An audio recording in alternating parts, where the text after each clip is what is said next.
Every year, corporations allocate billions of dollars to generic environmental grants, ad hoc employee volunteer programs, and dense environmental, social, and governance reports. These initiatives are often well-intentioned, aimed at addressing severe global challenges. The problem with these passive efforts is that they are immediately buried in a highly saturated, attention-scarce media environment. Consumers are already overwhelmed by information overload, making it nearly impossible for a quiet corporate grant to break through the daily visual clutter. When these disjointed charitable efforts do manage to surface, they face deep audience skepticism. Without a sustained narrative, consumers often perceive unbranded social programs as mere tokenism, a short-term public relations maneuver, or greenwashing. This chart compares the return on these different approaches. Standard corporate social responsibility, or CSR, consistently flatlines in consumer engagement. By contrast, organizations that deploy highly branded, dynamic consumer campaigns see sharp spikes in both public trust and bottom-line sales. Without dedicated brand architecture, corporate philanthropy functions strictly as a deadweight cost on the balance sheet. It fails to accrue lasting equity for the business and simultaneously fails to achieve the sustainable scale required to solve the target social cause. The solution to this visibility deficit is to engineer a signature social program. Unlike passive philanthropy, a signature program represents the social side of a company's culture, specifically designed to attract attention, touch people, and create shareable narratives. These initiatives require a portfolio strategy. They cannot exist as unnamed side projects. They must operate as dedicated sub-brands or silver bullet brands, actively working to lift the relevance and credibility of the master corporate brand. There is historical precedent for this approach. McDonald's launched the Ronald McDonald House nearly 40 years ago, providing housing for families with hospitalized children. By anchoring their efforts in highly visible, proprietary branding and physical infrastructure, they built massive, distinct organizational equity that persists today. Transitioning from isolated donations to this level of branding rigor allows a business to target a specific ROI. The goal is to design these programs so they produce a measurable lift in brand energy, image, and engagement. Approaching social impact as a rigorous architectural design problem creates alignment. It is the mechanism that allows a company to achieve synergistic societal progress while driving top-line business growth. We map the engineering of a successful social asset using the POP framework, 5 structural requirements. Criterion 1 is addressing real social problems. Tackling authentic challenges that genuinely affect communities bypasses public cynicism and stimulates empathy. Consider Hellmann's mayonnaise. To address the global issue of food waste, they launched an initiative helping consumers cook with leftovers, reducing waste for 200 million people. Criterion 2. Establishing a strong, distinct social program brand to signal long-term commitment. Nameless programs suffer a severe cognitive penalty. Without a specific brand anchor, consumers systematically fail to recall the initiative or complex information. Following the 2008 financial crisis, Barclays faced a severe trust deficit in the UK. Generic communication efforts failed. They responded by creating the Digital Eagles, a distinctly named sub-brand dedicated to helping the public navigate the digital world. This specific, branded approach succeeded in rebuilding trust where vague tech help initiatives had stalled.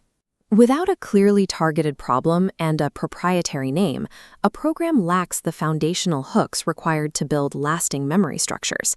Criterion 3 is creating sizzle with out-of-the-box communication. Hellmann's injected high energy into the mayonnaise category with a Super Bowl ad featuring a linebacker tackling people about to throw away food.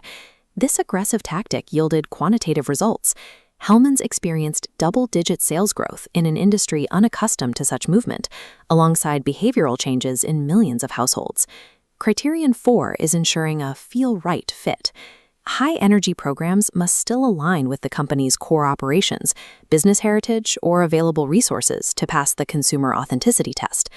If a program is contrived and disconnected from the brand's actual business, consumers immediately flag it as a PR exercise, leading to immediate rejection. Hellmann's proved this fit by drawing on their century-old product positioning. They had always told consumers that their mayonnaise could turn leftovers into tasty meals. They directly translated that heritage into a modern environmental campaign, reducing food waste. Sizzle is what grabs a consumer's fleeting attention. Strategic fit is the mechanism that converts that attention into lasting corporate credibility. The fifth and final criterion is explicitly connecting the program back to the business brand. A social sub-brand must be architecturally linked to the master brand through deliberate mechanisms. This is achieved through explicit corporate endorsement, shared visual language, or direct co-branding. This creates a direct flow of equity. The positive associations, trust, and energy generated by the fieldwork of the social sub-brand are structurally funneled back up to the parent corporation. Without this deliberate link, a company faces a harsh reality. The social program achieves its goals, but the corporate sponsor realizes zero ROI.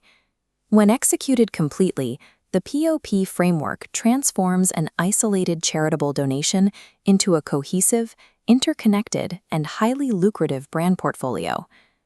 Knowing the structural requirements, a corporation must then answer a core operational question. How do you actually acquire and deploy a signature social program? The first option is the in-house build. Hellman's Make Taste Not Waste exemplifies a fully internal, custom-built social initiative managed entirely by the parent company. Building in-house carries distinct risks.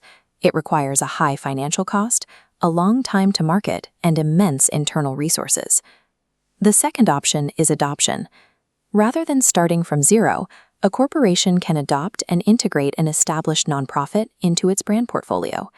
Thrivent Financial took this path. Instead of spending years building a program from the ground up, they adopted an established global housing nonprofit. That partner was Habitat for Humanity. By adopting them, Thrivent tapped instantly into massive cultural credibility and scale that the nonprofit had built over nearly half a century, aided by high-profile volunteers like former President Jimmy Carter. Thrivent executed this operationally by organizing 2.2 million of its own customers into local, zip code-defined communities, mobilely in the partnership's building projects. To capture the equity, they utilized a vital branding mechanism. They created the proprietary sub-brand Thrivent Builds. This put a distinct corporate edge on the external charity's fieldwork, linking the physical labor directly to the financial firm. Whether incubated internally or adopted externally, the deciding factor for ROI is aggressive sub-branding. That is how the parent company captures the emotional equity. When a signature program is properly integrated, it achieves the ultimate operational goal, a self-sustaining mechanical feedback loop known as the flywheel effect. The first half of this linkage occurs when a perfectly architected social effort actively transfers its strength and visibility over to the core business. This business brand enhancement yields 3 measurable strategic outputs for the corporation: increased brand energy, an elevated public image, and deepened customer engagement. The second half of the linkage triggers when this enhanced business brand generates tangible top-line growth. Strong financial performance secures ironclad buy-in from the C-suite. That executive buy-in powers the return loop. It provides continuous, scaled financial resources, visibility, and corporate endorsement straight back to the original social cause. This loop is highly defensive. Because the social program actively drives corporate revenue, its funding is protected even during severe economic downturns or periods of corporate budget cuts. The flywheel solves the philanthropy fallacy.